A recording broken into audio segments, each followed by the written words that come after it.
With this spindle block, it's obvious where the side grain is. It's down the sides of the block, and at the very end is the end grain. With this particular block, it's a side grain bowl blank or platter blank. They both have the same grain orientation. So instead of the grain running along the length of the lathe, it's across the length of the lathe. And therefore, we have mixed grain around the outside. It isn't pure end grain. It's a combination of end grain fibers, almost at 90 degrees here. Then they're tapered at an angle. Then we end up with a little bit of side grain here, and then back to the tapered, and then complete solid end grain here. So we have side grain on the face, mixed grain around the outside. However, this mixed grain must be treated when we're cutting as actual end grain. In other words, we don't want to take a cutting edge pointed uphill into these fibers. We want to be cutting as much as possible into the side grain with a gouge or a chisel of any kind. Now here we have some blocks where we have a curvature, and then we have a bead. This is a mixed grain bead, so it was not cut from the top to the bottom. It was cut using a vortex tool from the base to the top from both directions. Because if we cut from the top to the bottom, we're cutting against the end grain, like sharpening a pencil from the lead down. We're going to break out the fibers. And also the cut around the outside of the bowl was cut from the base to the top. Same way we'd sharpen a pencil from here to the lead, slicing up through the fibers. So this is our mixed grain. It is a combination of end grain and side grain. But let's look at the percentage of end grain to side grain. We can see the ends of the tubes are ending about here. So this, between here and here, is almost pure side grain. This is angled or tapered fibers here. So the end of the fibers are tapered. We have the same over here. Almost pure side grain, and then it's starting to get more into end grain. So I classify between here and here as end grain, and the same on this side, between here and here as end grain. Therefore, it's approximately 80% end grain, 20% side grain. So let's see what happens when we change this block out for a piece with a taper on it to see what the proportion of end grain to side grain is.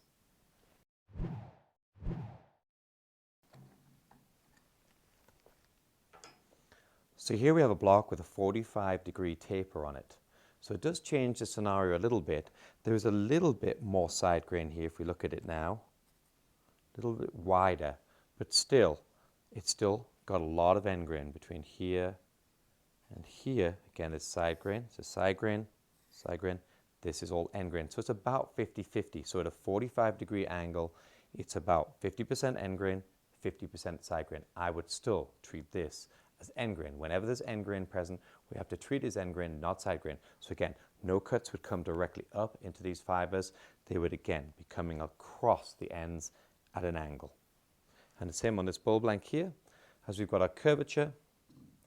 Here we've got a lot of end grain, a little less tapering down, but again, all the cuts, cutting from the base to the top, climbing the fibers, laying the fibers against one another as we go up the piece, ensuring that we get a good clean cut, and therefore anything on the outside of a bowl that isn't directly on the face has to be treated as end grain. Now that we understand that a side grain bowl around its outer perimeter is primarily end grain and must be treated as end grain, there's only a small presence of side grain, so we're basically ignoring that as side grain and treating it as pure end grain. Therefore, we must select the right tool to cut the outside of a bowl, or we have a potential catch and a dangerous situation. So we can clearly see that the grain is running in this direction or across the bed of the lathe for this block. The same as this block in its orientation, but normally we turn the spindle block this way. We've taken our end grain and it's facing towards us as it rotates. We can clearly see there is some side grain here, and there's some side grain here. But even this tapered grain is primarily end grain here and here. So we can see we're about 80% end grain. Therefore, any cut that comes in from the side, if it's cutting and has bevel contact, is cutting directly into end grain. And we know there are no cuts that are possible where you cut into end grain without failure. You will always drag the tool down. On this block of wood, the only place we know there is side grain is on the face, right here. So that means if I want to round this bowl safely, I need to be cutting directly into the side grain. And this is where this gouge will fail. This gouge is designed in spindle turning to work perpendicular to the lathe. It's not designed to have any angle on it, although it can be used for planing like that. The problem is if I bring this tool in perpendicular to the lathe, I'm breaking the golden rule is I'm cutting end grain uphill. And if I put bevel contact in there, then it's going to work like an axe. We wouldn't take an axe into a bowl blank and try and cut it in this direction because it'll draw it in. Here's a skew chisel, same cutting edge angle, 40 degrees as our bowl gouge. I would never come into the bowl in this scenario. And these two are the exact same cutting edge at the front, 40 degrees and straight. This would be an incredible catch. And likelihood is, if you didn't rip the bowl off the lathe, is you've got the potential to snap it right off of the tang. So, could this tool be used at an angle to rough it down? Well, you could attempt to do this, but again, the chances of pulling it off are remote because there's too much end grain here. We're going right across it, and if we get too much contact with the cutting edge, it's going to draw it right into the piece and create a potential huge catch. Bowl gouge, 40-40. That means it has a 40-degree bevel and the wings from the center out are 40 degrees. This is the ideal tool for cutting because when we present the tool with the bevel in line with the direction of cut, I'm cutting with the wing directly into side grain. So there's no end grain present here unless I rotated the tool this way and left this cutting edge uphill. That's the same as the skew chisel.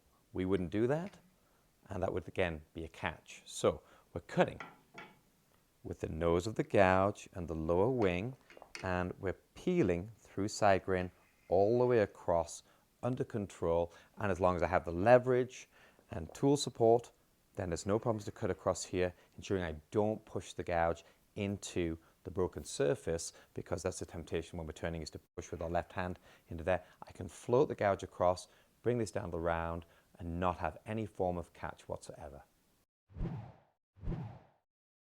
So I'm going to take this block down to the round using a 5/8 diameter bowl gouge with a 40-40 grind on it. Now my piece has sapwood on one side and not the other, so this creates a little bit of imbalance, plus there's also a little bit of bark here. So I'm running at relatively slow speed, which makes it a bit more difficult to cut because the higher the speed, the more comfortable I'll be with the cut. But the lathe isn't bolted down, it's simply on a wooden floor. So a light cut to get it down to the round, but you'll see that I'm not getting beat up and that I'm cutting the fibers the correct way, so I'm not pulling any of these fibers out at the back, which would happen if I took a cutting edge and cut uphill into this mixed grain.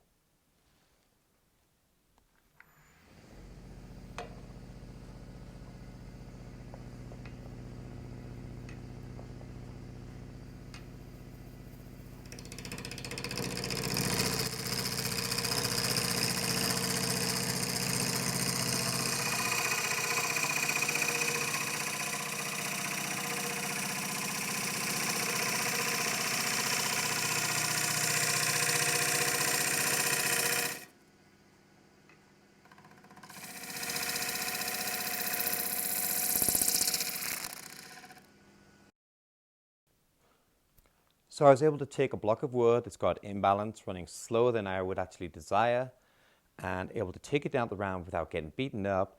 I wasn't getting any aggressive cuts because I wasn't cutting into any end grain or any mixed grain. I was purely cutting into the side grain. You can see by the chips that we're peeling side grain. If we're cutting up into end grain, then there would be a lot of dust particles from that, and we don't have torn grain. So as I start shaping the piece and removing most of the sapwood, most of the imbalance will come out of the piece, and it will be a lot easier to cut because I can take the speed to a more comfortable speed to cut the shape.